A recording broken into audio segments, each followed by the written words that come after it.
মরহুম প্রেসিডেন্ট সাহেব তোমার আব্বা, আমরা বঙ্গভবনের দর্জিকে জিজ্ঞেস করেছিলাম, বলেছে যে ওখান থেকে এসে অনেক কাপড় চোপড় ছোট করে তোমাদের জন্য বানাতো। এরকম কিছু মনে আছে তোমাদের? আমার এই শার্টটাই আব্বুর ছিল আগে।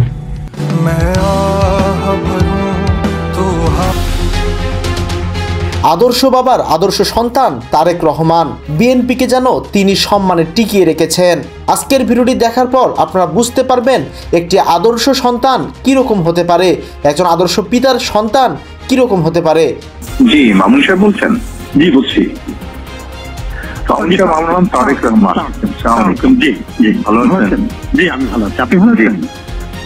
আমি ফোন করলাম এই যে ছেলেপেলেরা যে এই যে আপনার কোটা আন্দোলনে যে বাতিলের জন্য বা সংস্কারের জন্য যে 10টা মানুষ কেন সালাম দিচ্ছে, 10টা মানুষ সালাম দিচ্ছে যে আপনি বিপদে আপদে হোক বা তার ভবিষ্যৎ নিয়ে আপনি কাজ করেন, চিন্তা করেন। কিন্তু আপনি যদি এমন কিছু করেন যেটা তাকে আঘাত করবে, দুঃখ দিবে, আপনার পেছন থেকে সরে যাবে, আপনার পিছনে এখন আপনি সালাম পান, আপনি বের হলে মিছিল করলে সে এসে মিছিলে হয়তো অংশগ্রহণ করে, হয় মধ্যে থেকে বা পিছনে থেকে একজন সমর্থক হিসাবে।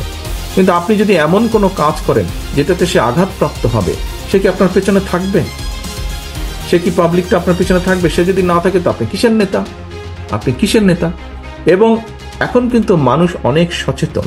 দর্শক, তারেক রহমান যদিও মার্জিত এবং ভালো রয়েছে, কিন্তু বিএনপি ভালো নেই। অর্থাৎ বিএনপির অবস্থা খুবই বাজে, চাঁদাবাজ ঘুষখোর সবগুলো বিএনপির মধ্যে। কিন্তু বিএনপি যে নেতা রয়েছেন তারেক রহমান, তার কথার মার্জিত দেখলে আপনার মনটা জুড়ায় যাবে। সন্ধিবাস তিনি যে একটা যোগ্য পিতা, যোগ্য সন্তান, আজকের ভিডিওটি দেখলে আপনারা বুঝতে পারবেন। তার কথার মানে একটা অ্যাক্টিভিটিস দেখলে যে এত ভদ্র মার্জিতভাবে একটা নেতা ঢাকার প্রভিসির সঙ্গে কথা বললেন, তার কথাগুলো শুনলে আপনার তার প্রেমে পড়ে যাবেন, মায়া পড়ে যাবেন। কিন্তু বাংলাদেশের যারা কর্মী রয়েছে বিএনপি, তাদের অবস্থা দেখলে মনে হয় যে তাদের মানে বিরুদ্ধে অ্যাকশন নেই। কিন্তু তার যে নেতা রয়েছেন তার কথাবার্তার সাইজ দেখলে বুঝতে পারেন যে কি পরিমাণে মার্জিত, তিনি যেমন শিক্ষিত, এডুকেটেড, জাস্ট এটাই প্রমাণ হলো। এখানে শেখ হাসিনারও ছেলে রয়েছে জয়, এবং এখানে খালেদা জিয়ারও পুত্র রয়েছে সেটা তারেক রহমান। দুজনের মধ্যে দেখেন কতটা পার্থক্য, তার কথার ধরন এবং তার কথা কত মার্জিত। মানে দেখলে মনে হচ্ছে যে খালেদা জি একটা সঠিক মানে সুসন্তান জন্ম দিয়েছে এবং শেখ হাসিনা একটা নমরুদেই জন্ম দিয়েছে, এটাই মনে হলো। সরাসরি আমার ভিডিওটি দেখি না, সম্পূর্ণ ভিডিওটি দেখুন এবং চ্যানেল যদি নতুন হয়ে থাকেন অবশ্যই সাবস্ক্রাইব করুন। চলুন ভিডিওটি দেখা যায়। জি মামুন সাহেব বলছেন? জি বলছি। আমার নাম তারেক রহমান। জি জি ভালো আছেন? জি আমি ভালো আছি, আপনি ভালো আছেন? আছি আলহামদুলিল্লাহ মোটামুটি। আপনার শরীর কেমন? আমি শরীর আছে মোটামুটি আলহামদুলিল্লাহ। জি আলহামদুলিল্লাহ। আমি ফোন করলাম এই যে ছেলেপেলেরা যে এই যে আপনার কোটা আন্দোলনে যে বাতিলের জন্য বা সংস্কারের জন্য যে আন্দোলনটা করছে, এখানে মনে হয় সাদা দলের পক্ষ থেকে বোধহয়, যেহেতু দাবিটা তো জেনুইন এবং দেশের অধিকাংশ স্টুডেন্টরা যারা মেধাবী বলে স্বীকৃত, অধিকাংশই তো এটার সাথেই আছে, তাই না? এবং আমার মনে হয় সাধারণ মানুষ আছে, বিকজ এই কোটা পদ্ধতি থেকে গত কয়েক বছরে আওয়ামী লীগ যেভাবে বলা যায় নষ্ট করে দিয়েছে এটার ইউজটা, আমার মনে হয় এই দাবিটা বোধহয় ওদের ন্যায্য দাবি। অবশ্যই অবশ্যই। এখান থেকে আমার মনে হয় আপনারা যারা আছেন সাদা দলের, বিশেষ করে আমাদের মনে যারা আছেন, আপনারা এটাকে একটু অর্গানাইজ করে এদেরকে একটু সাপোর্ট দিলে হয় না? আমার ব্যক্তিগত ধারণা যে সাপোর্টটা দেওয়া প্রয়োজন, হ্যাঁ, তবে প্রয়োজন অর্গানাইজ মিটিং সেটা করা প্রয়োজন, তবে অর্গানাইজ করাটা বিভিন্ন কারণে সম্ভব হয় নাই। হ্যাঁ, তবে এখন পরিস্থিতি এমন হয়েছে যে আসলে অর্গানাইজ করার সময় হয়ে এসছে আর কি। হ্যাঁ, এবং আমি শিওর যে আপনি আপনি আপনি বলাতে এটা আরো বেশি এক্সপার্টাইজ হবে নিশ্চয়ই। হ্যাঁ, তবে নিশ্চয়ই আমরা সেটা করবো। তাহলে আপনাদেরকে তো দায়িত্ব নিতে হবে, দায়িত্ব নিয়ে তো এই জিনিসটা করতে হবে। তো আপনি একটু এগিয়ে আসেন তাহলে। অবশ্যই আপনি একটু কথা বলেন, সবার সাথে একটু কথা বলেন তাহলে, যারা যারা এখানে আছেন সবার সাথে একটু কথা বলে এই জিনিসটাকে একটু অর্গানাইজ করেন। আমি আরো দুইজনকে বলছি, আমি আরো দুইজনের সাথে কথা বলছি। আপনি আপনার অবস্থান থেকে একটা ভূমিকা রাখেন, একটু ভূমিকা নেন, চলে। ঠিক এই নাম্বারটা তো সেভ করে রাখেন, আপনি আমাকে আপডেট তো তাহলে এই নাম্বারে দিতে পারবেন। ও এটা আমার নাম্বার, সেভ করে রাখেন। আর অন্য বিষয়ে প্রয়োজন হলে আমার সাথে আলাপ করতে পারবেন। Thank you. আমি তো বিএনপির চেয়ারপারসন, উপদেষ্টা পরিষদের সদস্য, আর আমি কেন্দ্রীয় কমিটির সভাপতি। আপনি জানেন। জি, দোয়া করবেন আমাদের জন্য। বিভিন্ন প্রয়োজনে আমি যোগাযোগ করবো আপনার সাথে। জি, I'm expecting an update from you tomorrow. ওকে ওকে জি কালকে বা tomorrow একটা আপডেট আমি আশা করছি। ওকে হিরণ কুমার নাই, কিন্তু খেয়াল করে দেখেন তো হিরণ কুমার হিসেবে আপনি যখন বের হন, মানুষের সম্মান বা সালাম আপনি যেটা পান ঘর থেকে দিনে বের হওয়ার পরে, আপনার মতো অন্য হিরণ কুমার যারা আছে তারা কি পাচ্ছে সেটা? তাদেরকে হয়তো কেউ চেনেই না। কিন্তু আপনি কেন পাচ্ছেন? আপনি এই জন্য পাচ্ছেন যে আপনি এই দলের একজন নেতা, সেই জন্য কিন্তু আপনি সম্মান পাচ্ছেন, মানুষের 10টা মানুষের সালাম পাচ্ছেন। এখন ভাই, কথাটা হচ্ছে যে 10টা মানুষ কেন সালাম দিচ্ছে? 10টা মানুষ সালাম দিচ্ছে যে আপনি বিপদে আপদে হোক বা তার ভবিষ্যৎ নিয়ে আপনি কাজ করেন, চিন্তা করেন। কিন্তু আপনি যদি এমন কিছু করেন যেটা তাকে আঘাত করবে, দুঃখ দিবে, আপনার পেছন থেকে সরে যাবে, আপনার পিছনে এখন আপনি সালাম পান, আপনি বের হলে মিছিল করলে সে এসে মিছিলে হয়তো অংশগ্রহণ করে, হয় মধ্যে থেকে বা পিছনে থেকে একজন সমর্থক হিসাবে। কিন্তু আপনি যদি এমন কোনো কাজ করেন যেটাতে সে আঘাতপ্রাপ্ত হবে, সে কি আপনার পেছনে থাকবে? সে কি পাবলিকটা আপনার পিছনে থাকবে? সে যদি না থাকে তো আপনি কিসের নেতা? আপনি কিসের নেতা? এবং এখন কিন্তু মানুষ অনেক সচেতন।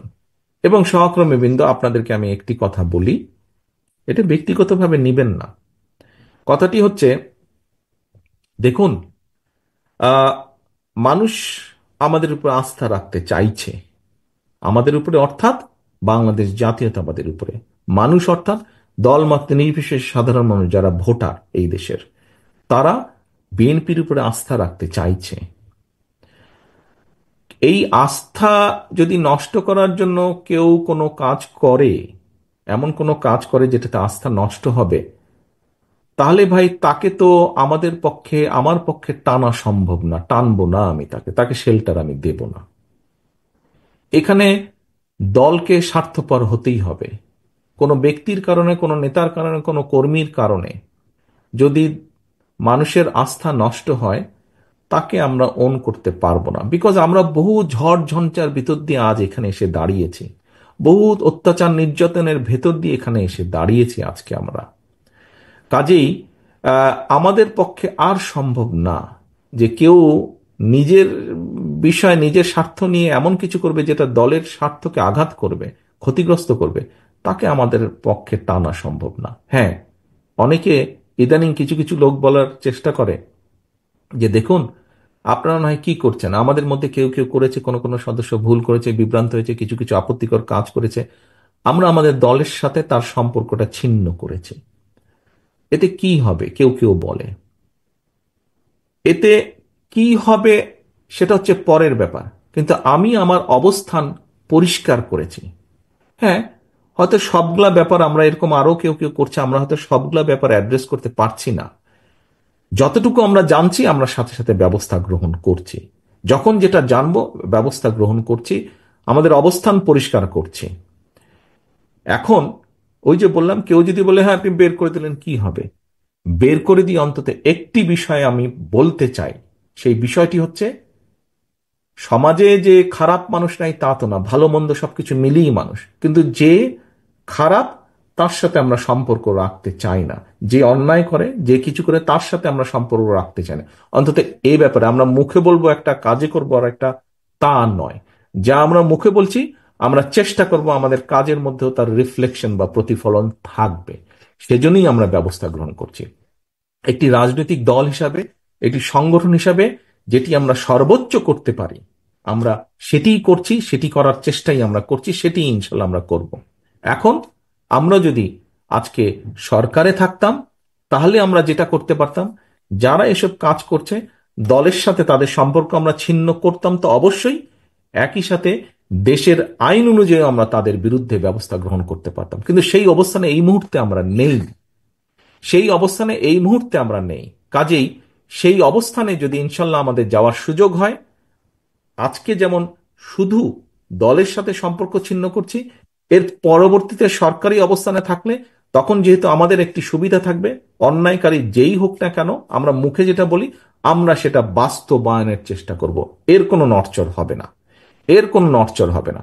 কারণ কারণ জনবিচ্ছিন্ন যদি হয় কেউ, একটি রাজনৈতিক দল, রাজনৈতিক নেতা, রাজনৈতিক কর্মীরা যদি জনবিচ্ছিন্ন হয়, জনবিচ্ছিন্ন হলে, জনগণের বিরুদ্ধে, দেশের বিরুদ্ধে কাজ করলে কনসিকুয়েন্সেস বা পরিণতি কি হয় ভাই আমরা 5ই আগস্ট দেখেছি না আমরা 5ই আগস্ট দেখেছি।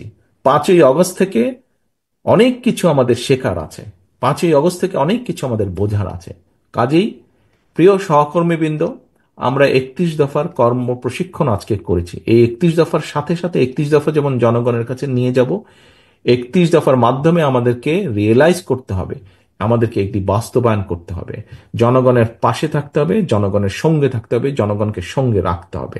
জনগণ থেকে যদি দূরে চলে যাই আমরা, ওই 5ই আগস্টের পরিণতি কিন্তু হবে, 5ই আগস্টের পরিণতি হবে। কাজে 5ই আগস্টের পরিণতি থেকে যদি বাইরে থাকতে হয়, যেই রাজনৈতিক দলকেই বাইরে থাকতে হোক না কেন, তাদেরকে জনগণের সাথে থাকতে হবে, জনগণকে সঙ্গে রাখতে হবে। দর্শক, যারা বিএনপি সাপোর্টার রয়েছেন এবং যারা বিএনপি সাপোর্টার নন, তারা অবশ্যই আমাদের কর্মসূচি দিন। তার বক্তব্যের যে মার্জিত অবস্থা দেখেন, তার কথাগুলো কতটা মার্জিত, কতটা মানে এখানে শিক্ষা কিন্তু অনেক ব্যাপার আছে।